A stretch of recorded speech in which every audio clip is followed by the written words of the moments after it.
To bring in Clint Watts, former FBI special agent and MSNBC national security analyst. He's the author of Messing with the Enemy, Surviving in a Social Media World of Hackers, Terrorists, Russians, and Fake News. And Roger McNamee, co-founder of Elevation Partners, former mentor to Mark Zuckerberg, and the author of Zucked, Waking Up to the Facebook Catastrophe. Roger, let me just start with you, because while you have all sorts of other issues that you and I have discussed often about the internet, specifically as it relates to privacy and the use of your information on the internet, this is a whole separate department. This is an area in which the internet has become an echo chamber for absolute BS and garbage that circulates around a population of people, but somehow makes its way back onto extreme far-right radio, far-right web, and then mainstream web, and then onto TV, to the extent that if you listen to that hour-long conversation between the president and Brad Raffensperger the other day, the one that was released, it's all just conspiracy theory after conspiracy theory that has been debunked in the real world. So, Ali, the profits of these companies are dependent on holding our attention. And because they are able to target us individually, they create a Truman Show for each and every person who's on their platforms. So for Facebook or YouTube or Twitter, each person is in their own information space. And this can be a real problem because people approach it as though it's real life, when in fact, it's more like a simulation or a video game. They're giving you stuff designed to provoke you emotionally because that is what makes you most valuable to them. The more they know about your emotional state, the better they can target you with advertising, the better they can manipulate your behavior to get you to do things that are profitable for them. So the problem that we have here is that the content that's most effective at doing that is hate speech, disinformation, and conspiracy theories, the very stuff that we're talking about here. And what's happened over the last few years is that these companies have become so dominant in our political discourse that the conspiracy theories and disinformation spilled over from the online world into the real world. What we're seeing today is QAnon and anti-vax and MAGA all merged together, all of which began with huge online presence. We're largely isolated there. Now tipping over into the real world, and people are getting killed. We saw the same thing going on with the denial of COVID and the vaccine disinformation that's been circulating, where our response to COVID has been harmed by that. And so this is a really serious problem. And as tempting as it is to blame Trump and his enablers for all of this, it's very clear that Facebook and YouTube, Instagram, Twitter, and others have played a huge role. Without them, you couldn't organize the events, you couldn't share all the disinformation, and people couldn't be sucked into these worlds of alternative reality. And weirdly, today, they've all taken action. Facebook has suspended Donald Trump's accounts for some time. Twitter has. You couldn't, 24 hours. 24 hours. And they got some thinking to do about that because, as Roger, you've mentioned before, some of the stuff is incompatible with democracy. Clint Watts, let's talk about something else here. Again, I'm on a bit of a roll tonight with journalists, mostly the places journalists work for.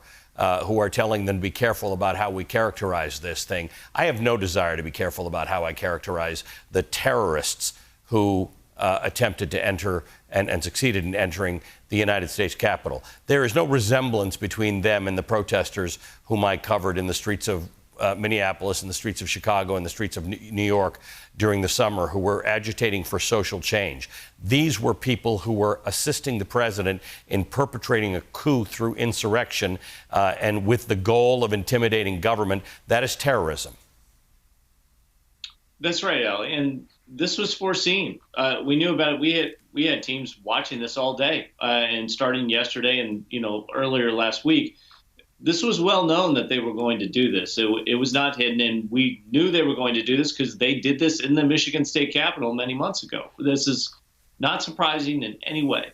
And when we're talking about terrorism, what is terrorism? It's the use of violence or the threat of violence in pursuit of political, social, or religious change. And I'll just interrupt you for a second, because one of the reasons we weren't talking about the guy who blew up his RV in Tennessee as terrorism is because they were trying to make a determination as to whether that was supposed to influence some kind of societal or political change. And rightfully or wrongfully so, police could not make that determination. There is no issue with making that determination about these people on Capitol Hill today. None at all, Ollie. And they said they wanted to go into the Capitol. You could see this on social media. It's available for everyone to see. And they're celebrating it today. And I almost guarantee there are people plotting and planning to do this in other places around the country right now. This will continue on. And as we can see from the Republican congressmen that have gone back in to the Capitol just since this happened, they're not backing away from these conspiracy theories. They're repeating them.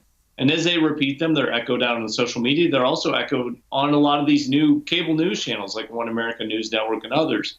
So this is perpetuating over and over again. And it's a cycle that is resistant to facts. It is an alternative reality, and it's satisfying the demand for Trump supporters specifically. That's what this is designed about. This isn't some sort of lone militia group. This isn't a radical outfit that's on the fringes. This is a mainstream group that is in following with the president, which is why he was there today. He was the one who was talking to them. He was the one who was talking about walking up there with them or being with them. I guarantee many of these people thought he was probably there or is walked through or still believe that. So I think one of the biggest challenges for the new administration as they come in is this isn't going to go away on Inauguration Day. And in fact, it may even get stronger in some ways because the people that are in power right now that are empowering this won't actually have to do any of the parts of governing in about 2 to 3 weeks. Roger McNamee, Donald Trump is a serial liar who is encouraging a coup and encouraging people to involve themselves in an insurrection. Why is that not enough for Twitter and YouTube and Facebook? That is everybody's million-dollar question, Ollie. I look at this as a citizen, as a human being. So these guys could be the hero in their own story. It's so easy to solve this, but they've convinced themselves that for some reason they have to allow all the extreme conversations to happen.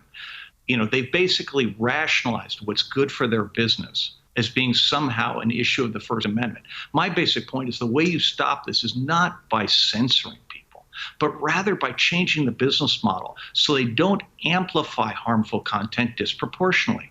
What's wrong with Facebook, what's wrong with Instagram and YouTube and Twitter is that the most angry and harmful voices have the most amplification. Therefore, they're overrepresented in every single conversation. And as Clint said, this isn't going to end on Inauguration Day. And the Biden administration now has both motive and opportunity to do something about this industry because this is not going to stop until they're forced to change the business model and change the business practices. Gentlemen, thank you as always. Clint Watts, former FBI Special Agent Roger McNamee, co-founder of the Center for Humane Technology and the author of Zucked. Thanks to both of you gentlemen today.